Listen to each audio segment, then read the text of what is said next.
बिस्मिल्लाहिर्रहमानिर्रहीम। Dear students, आज हम मैट्रिक फिज़िक्स का 2019 का पेपर एमसीक्यू के लिए सॉल्व कर रहे हैं।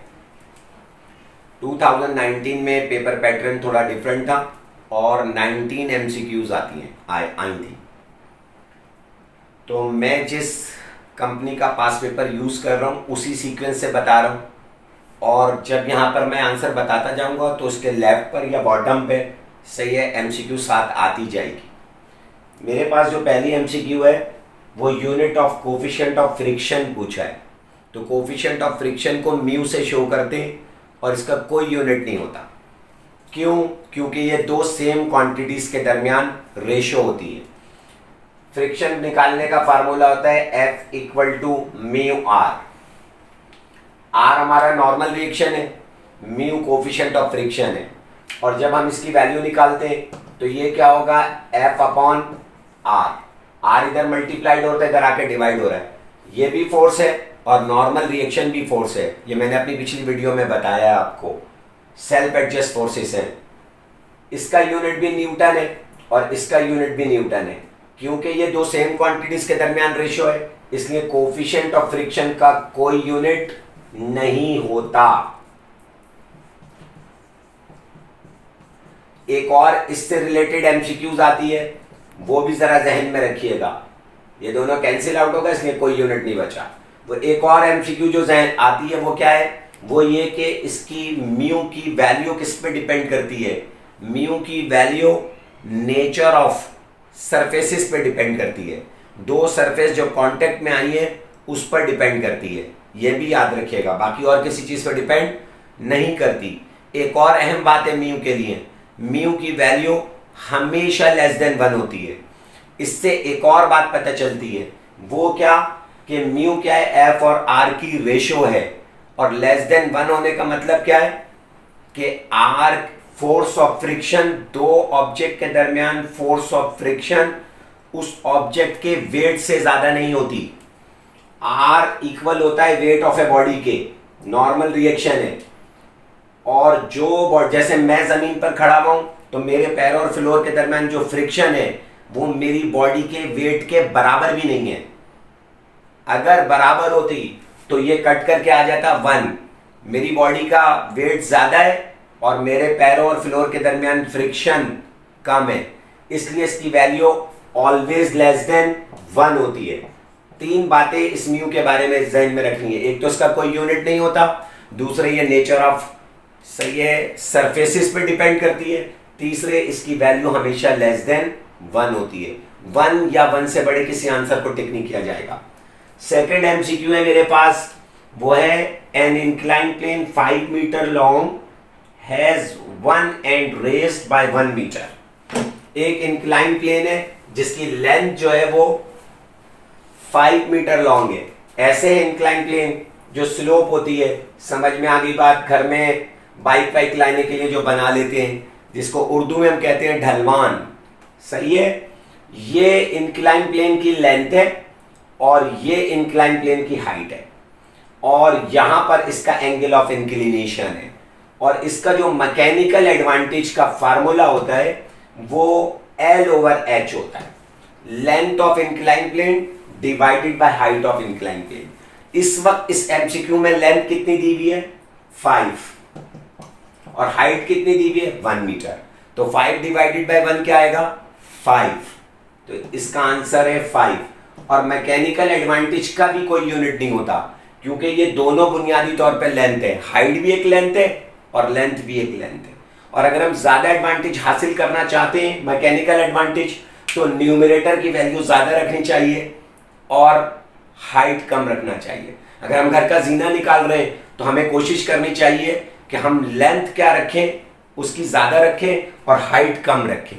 या अगर हम एक मखसूस हाइट तक पहुंचना चाहते हैं तो हम नंबर ऑफ स्टेयर्स बढ़ा दें। तो ऐसा जीना जिसमें नंबर ऑफ स्टेयर्स ज्यादा होंगी, सही है ना, भले कितनी हाइट तक हमें क्यों ना लेकर जा रहा हो, हमें चढ़ने में थकन नहीं होगी। लेकिन अगर एक छत पर जाने के लिए मैंने जीना यूं ही डायरेक्ट बना दिया, नंबर ऑफ स्टेप्स कम बने लेकिन थकन ज्यादा हो जाएगी। क्यों? क्योंकि लेंथ ऑफ इंक्लाइन प्लेन मैंने कम रखी है। तो जो लोग फ्यूचर में अपना घर बनाए सही ना। तो जीना हमेशा ऐसा निकाले कि जिसकी लेंथ ज्यादा हो, नंबर ऑफ स्टेप्स उस पर ज्यादा हो। तो ऐसा ऊंचा, सही ना, ज्यादा हाइट तक पहुंचने में भी थकावट कम होगी। तो ये मैकेनिकल एडवांटेज है इंक्लाइन प्लेन का। और ये आपको पता है 1/sin थीटा के भी इक्वल होता है। क्यों?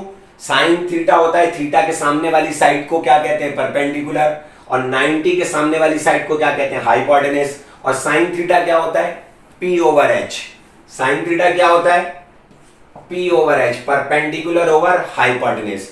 तो परपेंडिकुलर यहां पर कौन है, H, और हाइट यहां पर कौन है, परपेंडिकुलर थीटा के लिए ये है, और ये सही है ना। यहां पर जो है हाइपोटेनस कौन है, वो लेंथ है, तो H/L है।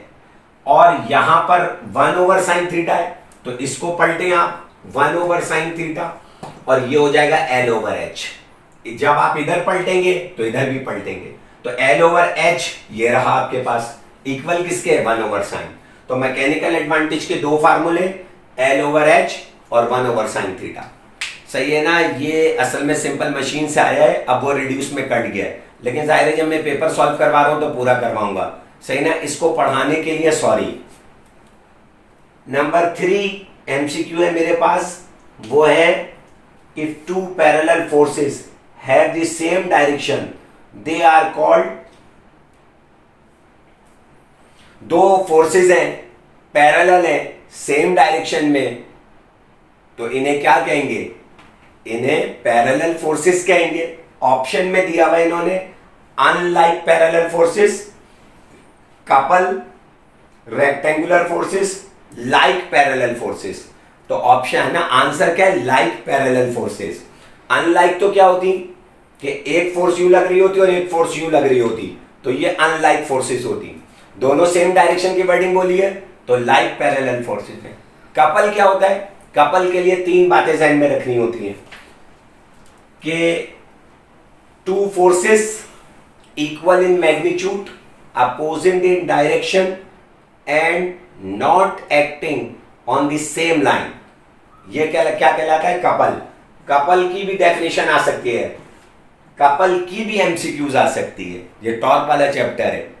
अब ऐसा ना हो कि एमसीक्यू चेंज होकर आए और आंसर कपल हो और हम रट्टा लगाकर चले जाएं। मसलन ये एक ऑब्जेक्ट है, इस पर मैंने दो फोर्सेस लगाई, एक फोर्स F, फर्स्ट क्या 5 न्यूटन की, एक फोर्स और लगा दी F, लेकिन अपोजिट डायरेक्शन में, वो भी 5 न्यूटन की। इक्वल इन मैग्नीट्यूड है, फर्स्ट किया 5 न्यूटन की ले ली, फर्स्ट किया है, और दोनों सेम पॉइंट पर एक्ट नहीं कर रही, एक इधर एक्ट कर रही है एक इधर, तो ये क्या है, couple. Two forces equal in magnitude, opposite in direction, not acting on A same line. अगर ये सेम लाइन पर एक्ट करती तो अनलाइक पैरेलल फोर्सेस कहलाती। सही है। और इस वक्त तो सिचुएशन में आंसर क्या है, वो पैरेलल फोर्सेस है। ठीक है, like parallel forces. MCQ number 4 है मेरे पास, the temperature of a substance changes from -20 to 20 degree centigrade, और डिफरेंस इन टेम्परेचर चेंज पूछना है केल्विन के अंदर। तो कहा यह जा रहा है कि एक सब्सटेंस के टेम्परेचर को आपने -20 डिग्री सेंटीग्रेड से +20 डिग्री सेंटीग्रेड तक चेंज कर दिया। तो कह रहा है चेंज इन टेम्परेचर बताइए कितना होगा केल्विन में। तो मैंने कहा कि चेंज इन टेम्परेचर को डेल्टा टी से शो करते हैं, और ये T2 - T1 होता है। तो फाइनल वाले में से इनिशियल को माइनस कर दें, 40 होगा। ये 20 डिग्री सेंटीग्रेड माइनस, और इसमें से मैंने माइनस कर दिया 20 डिग्री सेंटीग्रेड, तो माइनस माइनस प्लस, +20 और 20 40। तो मैंने कहा चेंज इन टेम्परेचर क्या होगी, 40 केल्विन की होगी। सर क्या हरकत कर रहे हैं, मैंने कहा क्या हरकत कर दी, कह रहे हैं कि सर वो सेंटीग्रेड में, ये केल्विन में, तो आप इसको चेंज नहीं करेंगे। मैंने कहा कि चेंज पे कोई फर्क नहीं आता।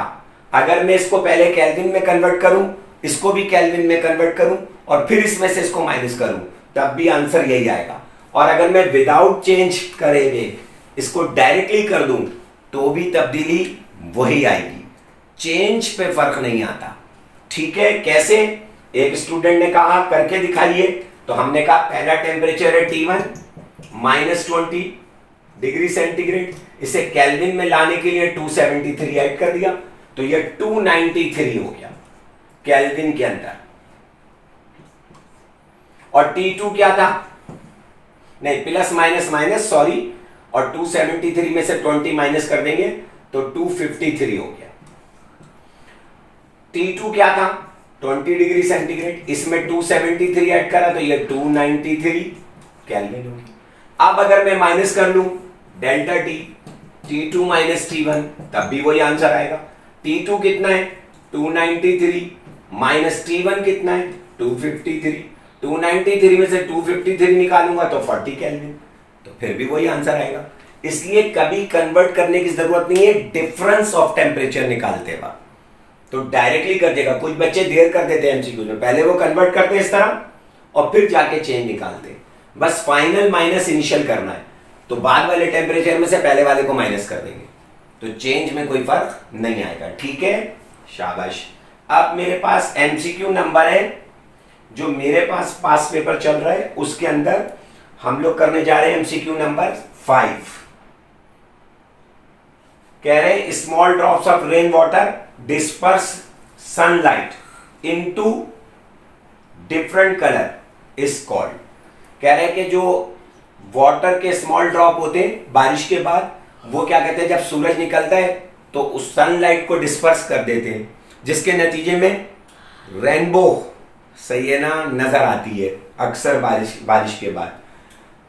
तो इस फिनोमिना को क्या कहते हैं, इस फिनोमिना को डिस्पर्जन ऑफ लाइट कहते हैं। अगर वो फिनोमिना का नाम पूछ रहा है जो कि प्रिज्म करता है, जब प्रिज्म में से व्हाइट कलर की रोशनी गुजारे तो वो 7 कलर में स्प्लिट कर देता है, जिसे वेवगाइड कहते हैं, तो वही पानी का, सही ना, ड्रॉपलेट करता है ये काम, सही है ना। बारिश के बाद कुछ वाटर के ड्रॉपलेट एयर में कंडेंस हो जाते हैं, और जैसे ही फौरन सूरज निकलता है तो वो सनलाइट को डिस्पर्स कर देते हैं बिल्कुल प्रिज्म की तरीके से 7 कलर में, जिसके नतीजे में रेनबो नजर आती है थोड़ी देर के लिए। ठीक है, और ये फिनोमिना क्या कहलाता है, डिस्पर्जन ऑफ लाइट, और उसके नतीजे में जो स्पेक्ट्रम बनता है वो कंटिन्यूअस स्पेक्ट्रम कहलाता है, और ड्रॉपलेट से बन रहा है रेनबो कहते हैं उसको। ठीक है, क्योंकि आफ्टर रेन निकलता है तो रेनबो कहलाती है। मेरे पास एमसीक्यू नंबर है 6। Amplification can be obtained by, कह रहे हैं एम्प्लीफिकेशन डैश के जरिए हासिल कर सकते हैं। ऑप्शन में दिया है रडार,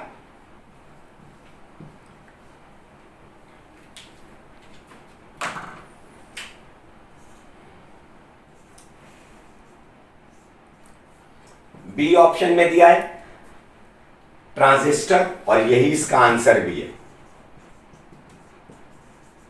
ऑप्शन सी में कहा है पीएन जंक्शन। आज मैं बता दूंगा आपको पीएन जंक्शन क्या होते हैं। ये पीएन जंक्शन डायोड है, और चौथा दिया है कैपेसिटर। कैपेसिटर चार्ज को स्टोर करने की डिवाइस है,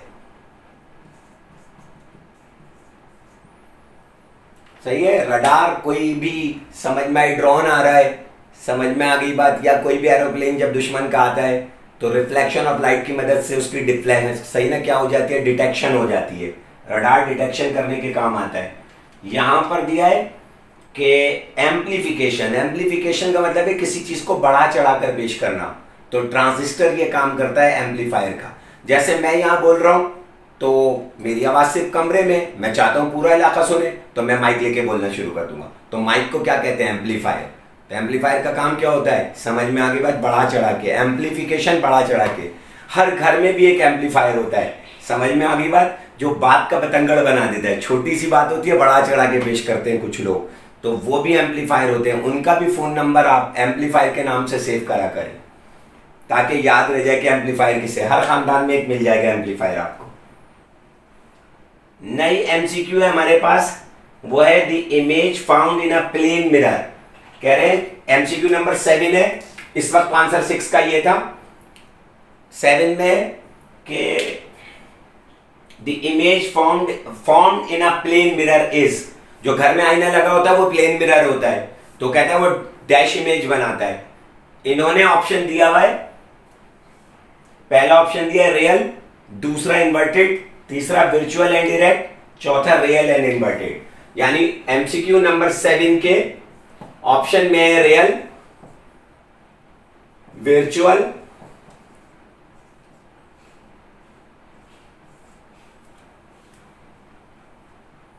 सीक्वेंस भी वही लिख दो ना में, बी में इन्वर्टेड, सी में वर्चुअल एंड इरेक्ट, और डी के अंदर इन्होंने ऑप्शन में दिया हुआ है रियल एंड इन्वर्टेड।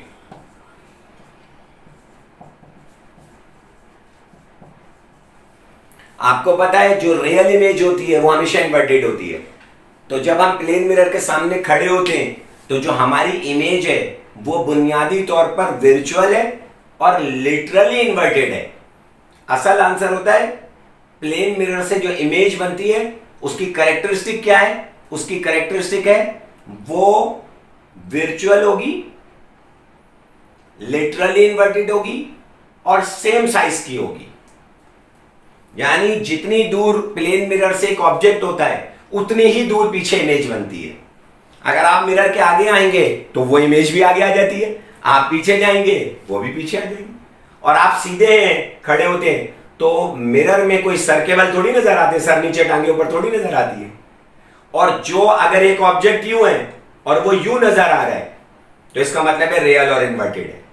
और जो ऑब्जेक्ट यूं है और यूं ही नजर आ रहा है, समझ में आ गई बात? इसका मतलब है वर्चुअल इमेज है। क्या है? वर्चुअल है। इन्होंने ऑप्शन में कहा है, जब दिया है तो सबसे बेस्ट आंसर है वर्चुअल एंड डायरेक्ट, लेकिन एक्चुअल आंसर होता है virtual and literally inverted. Literally inverted का मतलब क्या है? मिरर में आपका राइट हैंड लेफ्ट हैंड नजर आता है, लेफ्ट हैंड राइट हैंड नजर आता है। अगर आप मिरर के सामने बैटिंग करेंगे, राइट हैंड बैटिंग, तो मिरर में देखेंगे तो लेफ्ट हैंड बैट्समैन नजर आएगा। अगर आप राइट आर्म बॉलिंग कराएंगे तो मिरर में कैसे नजर आएगा? Left arm. समझ में आई? टोटली इन्वर्टेड क्या होता है? ये ऑब्जेक्ट है, इमेज यूं नजर आए, ये टोटली इन्वर्टेड है, ये रियल इमेज होती है। लेकिन राइट लेफ्ट नजर आए और लेफ्ट राइट नजर आए, ये बुनियादी तौर पे लिटरली इन्वर्टेड होती है। मेरे हिसाब से कोई भी आंसर ठीक नहीं था, लेकिन इस वक्त क्या था? वर्चुअल एंड इरेक्ट, क्योंकि सीधी इमेज थी। समझ में आ गई बात? होना क्या चाहिए था? Virtual and literally inverted. अगर ऐसा ऑप्शन आ जाए, कोई समझदार बंदा पेपर बना दे तो उसको टिक करना है। ठीक है, नेक्स्ट है एमसीक्यू नंबर मेरे पास 8। Which of the following is more penetrating? कह रहा है कौन सी रे जो है वो ज्यादा पेनिट्रेटिंग है, और ऑप्शन दिया है न्यूक्लियर के चैप्टर से आया है। एमसीक्यू नंबर 8 है, नंबर नहीं डाल रहा हूं। ऑप्शन ए में कहता है अल्फा रेस, ऑप्शन बी में कहता है बीटा रेस, और ऑप्शन सी में कहता है गैमा रेस।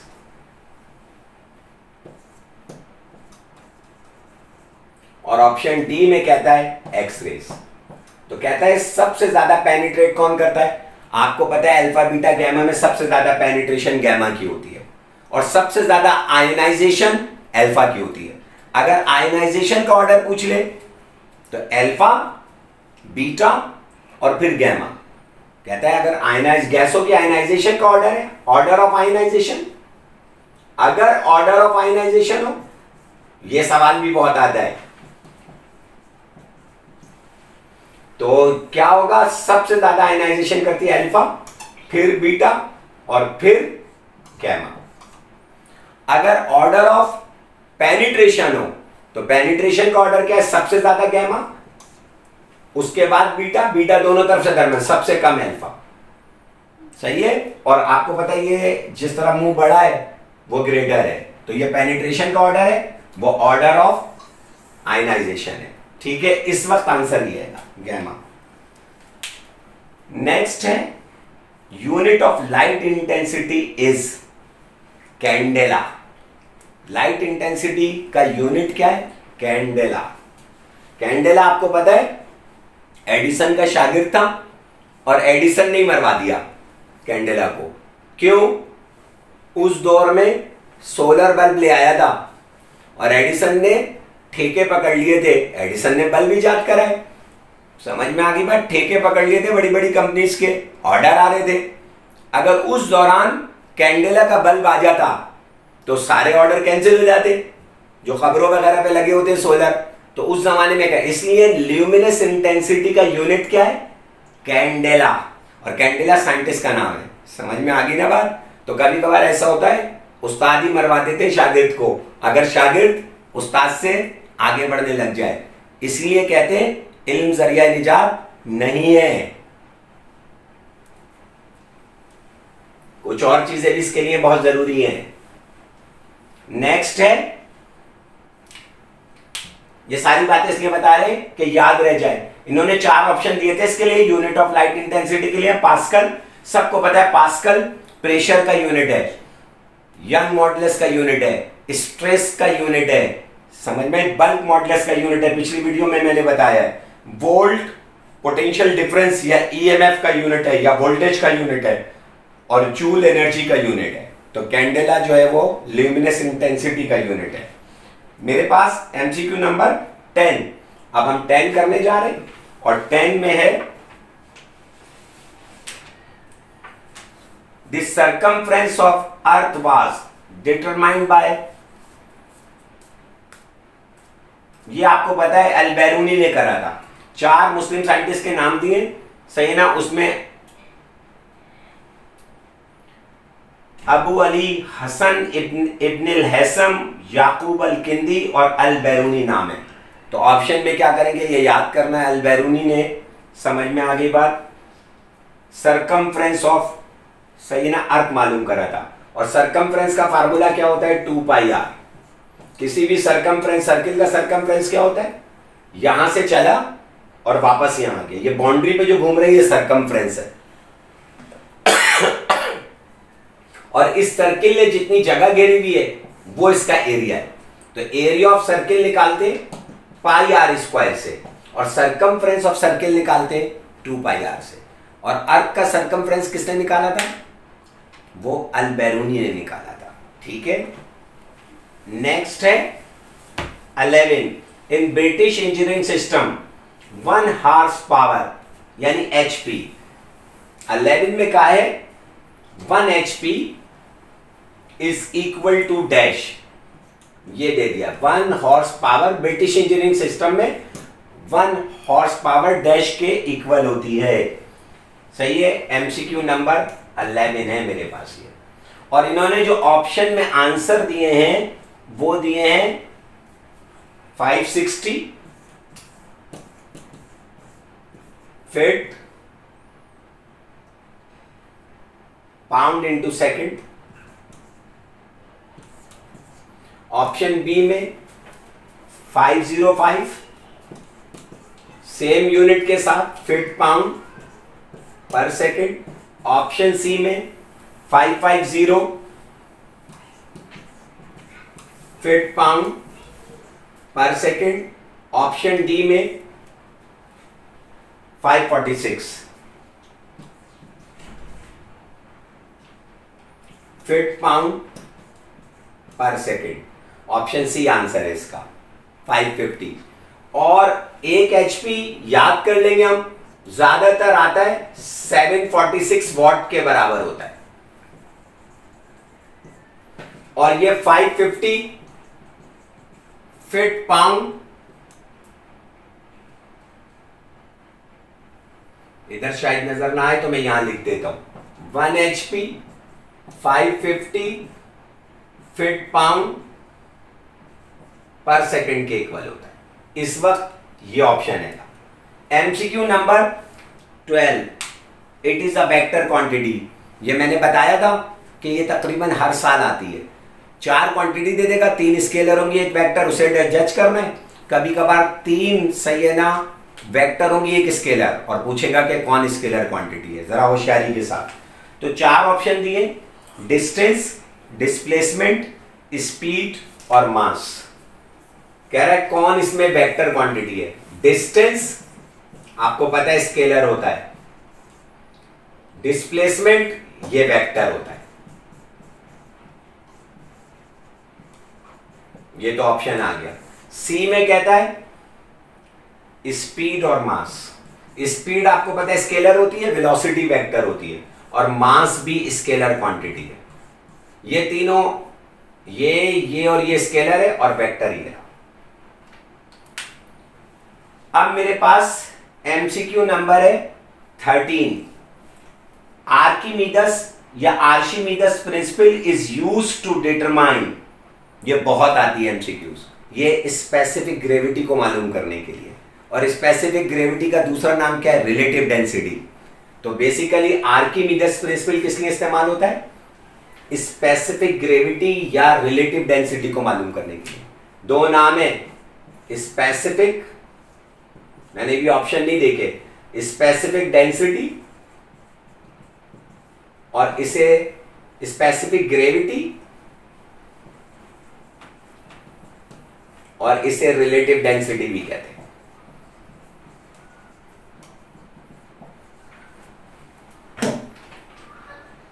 ऑप्शन में दिया हुआ है, पहले ही आंसर दिया हुआ है स्पेसिफिक ग्रेविटी, दूसरा दिया हुआ है स्पेसिफिक हीट, तीसरा स्पेसिफिक रेजिस्टेंस, चौथा स्पेसिफिक रेडिएशन। तो बुनियादी तौर पे क्या आंसर? Specific gravity. अच्छा, 14 है MCQ number, the concave lens is used. Concave lens is used कह रहा है for the correction of short sightedness, for the correction of long sightedness, aberrations और for clear picture। तो आपको पता है कि कॉनकेव लेंस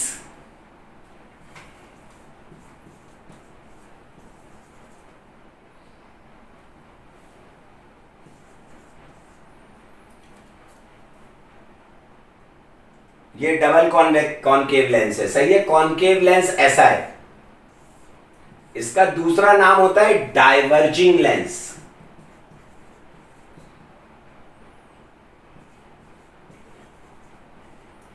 और convex lens, double convex lens, इसका दूसरा नाम होता है कन्वर्जिंग लेंस।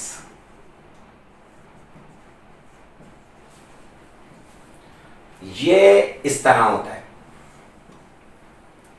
ये जो कॉनकेव लेंस है, डाइवर्जिंग लेंस है जिसको कहते हैं, इसकी फोकल लेंथ हमेशा नेगेटिव, इसकी इमेज हमेशा नेगेटिव यानी विर्चुअल, ये हमेशा विर्चुअल और इरेक्ट इमेज बनाता है, और फोकल लेंथ इसकी हमेशा नेगेटिव, और ऑब्जेक्ट डिस्टेंस तो दोनों केसेस में पॉजिटिव होता है।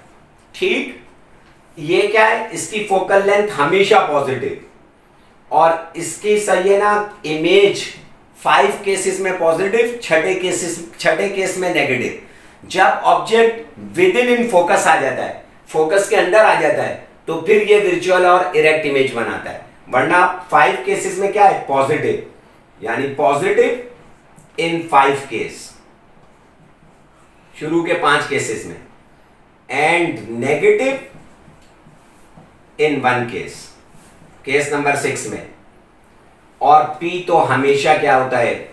ऑब्जेक्ट डिस्टेंस तो हमेशा पॉजिटिव होता है। ये कॉनकेव लेंस इस्तेमाल होता है शॉर्ट साइडनेस को करेक्ट करने के लिए, और कॉन्वेक्स लेंस इस्तेमाल होता है लॉन्ग साइडनेस को सही ना करेक्ट करने के लिए। शॉर्ट साइडनेस में क्या होता है कि एक पर्सन को करीब का नजर आता है लेकिन दूर का नजर नहीं आता, इसे कहते हैं शॉर्ट साइडनेस। करीब का नजर आ रहा है लेकिन दूर की निगाह कमजोर हो गई। क्यों? क्योंकि ये लेंस है आई का, इसके पीछे रेटिना है। तो फर्ज करिए मेरा हाथ लेंस है और मेरा फेस जो है वो रेटिना है, तो वहां से जो इमेज आ रही है वो यहां बन गई, बिटवीन लेंस एंड रेटिना। मेरा फेस रेटिना है और ये क्या है? लेंस है। वहां से रेडिएशन आई तो लेंस और रेटिना के, रेटिना स्क्रीन है जहां पे इमेज बनती है, उसके बीच में इमेज बन गई, यहां पर गई। अब मुझे इस इमेज को कहां ले जाना है? रेटिना पे ले जाना है, तो मुझे डाइवर्जिंग लेंस लगाना होगा जो इसको उठा के पीछे फेंकते। और डाइवर्जिंग लेंस किसे कहते हैं? सही है ना, कॉनकेव लेंस को। और ये शॉर्ट साइडनेस को रिमूव करता है। जिन लोगों के चश्मा लगता है उन्हें पता है, वो एक मेटल की ऐनक पहना देता है, फिर उसमें लेंस डालता रहता है और बोर्ड पढ़वाता रहता है। समझ में आई? तो वो एडजस्ट करके बता। लॉन्ग साइडनेस में क्या होता है? दूर की चीज नजर आती है, करीब की नजर नहीं आती। आ रही है बात समझ? इसमें क्या हो जाता है, ये लेंस है, ये रेटिना है, मेरा फेस, इमेज इससे भी पीछे बन रही है, जाकर रेटिना से भी पीछे बन रही है, तो मुझे उसे कन्वर्ज करके करीब लाना है, तो मैं डबल कॉन्वेक्स लेंस लगा देता हूं, वो कन्वर्ज करके रेटिना पे लाता है, और वो मुख्तलिफ लेंस लगा लगा के देखता रहता है, दिखाता रहता है। तो याद रखिएगा, या तो रट लें या समझ लें।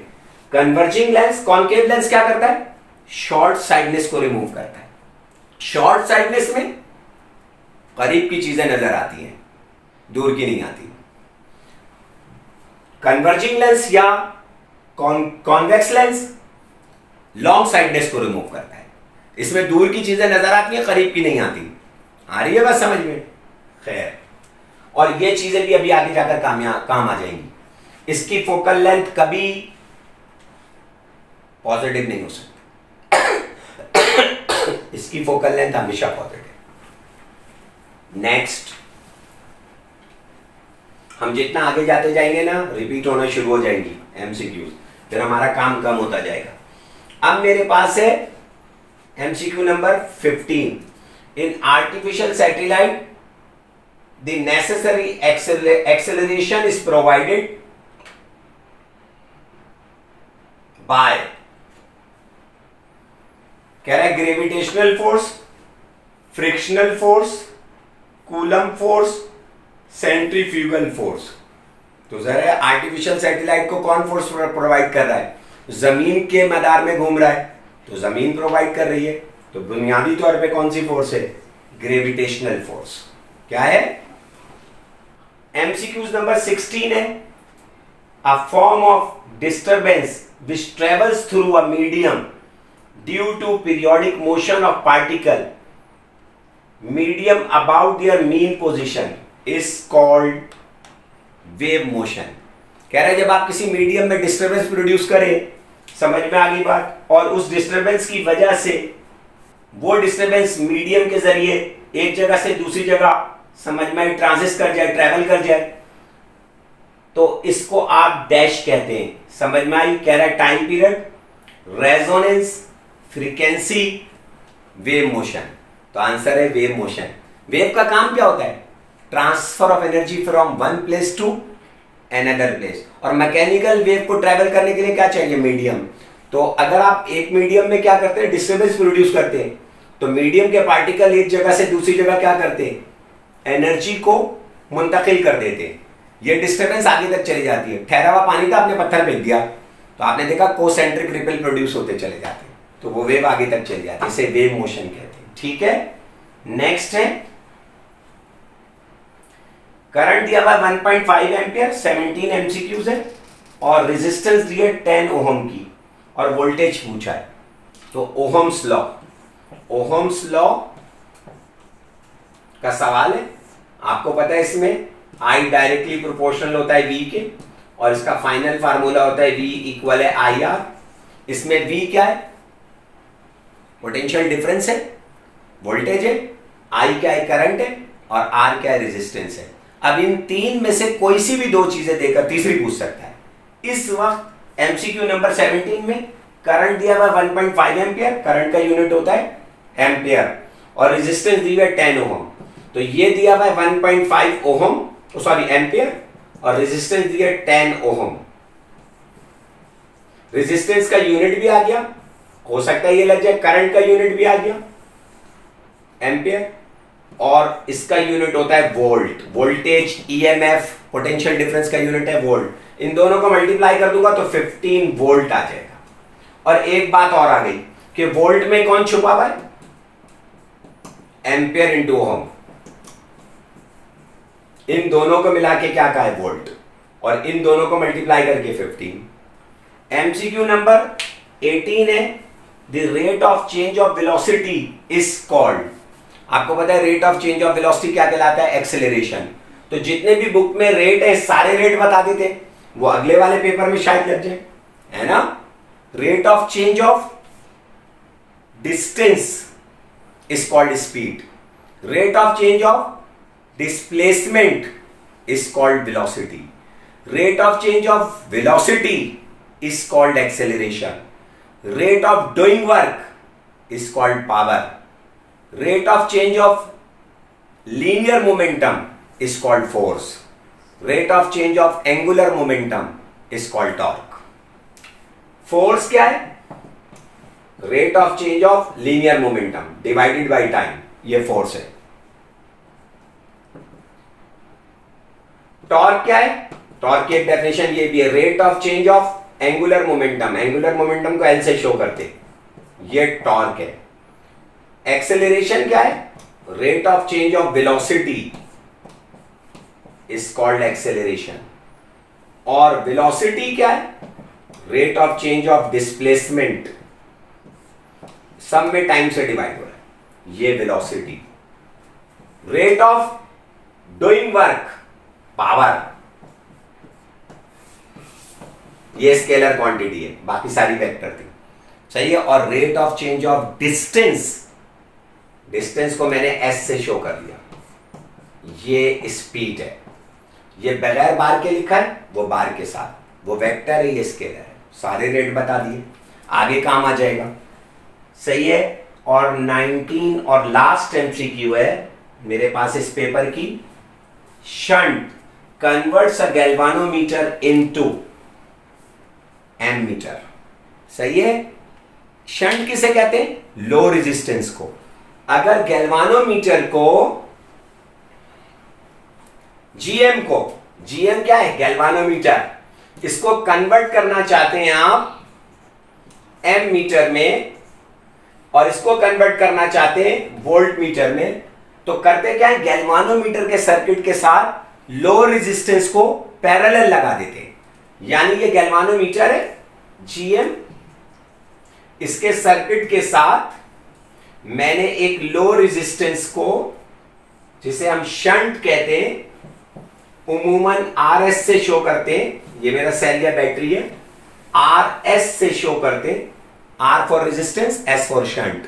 उर्दू में इसको कहते हैं आतिफ. इसका मतलब है जीएम का मतलब क्या है? General manager. और एएम का मतलब क्या है? Assistant manager. तो जनरल मैनेजर का रैंक ज्यादा होता है. तो अगर जनरल मैनेजर को आप असिस्टेंट मैनेजर बनवाना चाहते हैं तो क्या करें? उसके साथ आतिफ को पैरेलल लगा दें. तो आतिफ ऐसी हरकतें करेगा कि जनरल मैनेजर का ओहदा गिर कर क्या हो जाएगा? असिस्टेंट मैनेजर का हो जाएगा. अब जीएम का मतलब जनरल मैनेजर मत ले लीजिएगा, गैल्वानोमीटर है, समझाने के लिए कह रहा था. और एएम का मतलब क्या है? एम मीटर है. अगर आप गैल्वानोमीटर को एम मीटर में कन्वर्ट करना चाहते हैं तो क्या करें? शंट को यानी आतिफ को गैल्वानोमीटर के साथ क्या लगा दें? पैरेलल. क्या लगा दें? और शंट किसे कहते हैं? लो रेजिस्टेंस को. किसे कहते हैं? आतिफ लतीफ से निकला है, हल्का. इसलिए मैंने अपनी बेटी का नाम रखा है अतफ. लतीफ को कहते हैं, हल्के को, कम को कहते हैं. और वीएम वोल्ट मीटर. तो इसके लिए क्या करेंगे आप? गैल्वानोमीटर को